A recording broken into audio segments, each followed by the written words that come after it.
সম্মানিত ভিউয়ার্স, আজকে আমরা ষষ্ঠ ক্লাস নিয়ে আলোচনা করব। আমাদের অলরেডি 5টা ক্লাস গত হয়ে গেছে, যেমন file, edit, image, layer, select. আজকে আমরা কাজ করব ফিল্টার নিয়ে। ফিল্টারের কাজ কী এবং ফিল্টারের কাজগুলো আমরা কীভাবে করবো সেই বিষয় নিয়ে আলোচনা করব। এখানে ফিল্টারে যখন ক্লিক করবেন, আপনার এখানে এই যে ফিল্টারে আপনি চাইলে শর্টকাট কি দ্বারা কাজ করতে পারবেন, আবার এখানেও কাজ করতে পারবেন। Then control plus alter plus control plus X, এখানে এটা ফাইল হয়ে যাবে খুব সহজে। এই আপনার ইমেজটা একটা ফাইলে পরিণত হবে, আপনি চাইলে এটা ফাইল করে দিতে পারেন। তো জাস্ট আমি ফাইল করলাম না, আমি আপনাকে পিছনে চলে গেলাম।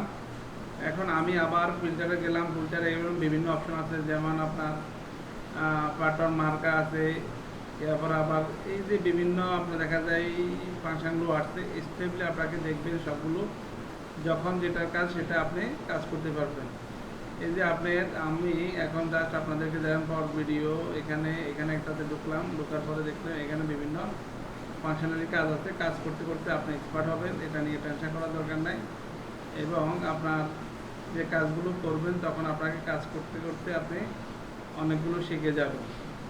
তো সবাইকে বলবো, ফিল্টারে তেমন বেশি কাজ হয় না, ফিল্টারের কাজ তেমন হয় না বললেই চলে, কিন্তু কাজ করতে হয় আমাদেরকে অনেক ক্ষেত্রে। আমরা যেমন ফিল্টারের যেমন ব্রাশের কাজ আছে, এই যে আপনি চাইলে এগুলার যে মুখে যে ইয়েটা আছে, আপনাকে এটা এই দেখছেন, এবং চাইলে আপনার এটা অ্যাজ এ বোতলের মতো করে নিতে পারেন। আমরা যারা আপনার ওই যে আইপি দিয়ে কাজ করি, অনেক ক্ষেত্রে আমরা দেখা যায় নিজের ছবিটাকে আমরা অনেক ক্ষেত্রে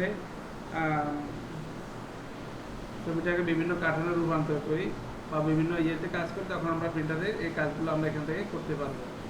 তো সবাইকে বলবো পরবর্তী ভিডিওটা দেখবেন, ভিউজ, উইন্ডোজ এবং হেল্প। তো সবাই ভালো থাকুন, সুস্থ থাকুন, আল্লাহ হাফেজ।